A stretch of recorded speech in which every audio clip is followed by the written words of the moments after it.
بسم الله الرحمن الرحيم والتين والزيتون وطور سينين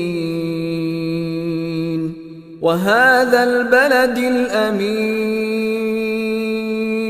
لقد خلقنا الإنسان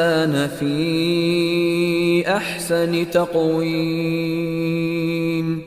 ثم رددناه أسفل سافلين إلا الذين آمنوا وعملوا الصالحات فلهم أجر غير ممنون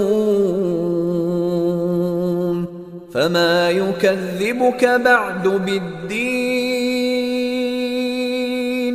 أليس الله بأحكم الحاكمين.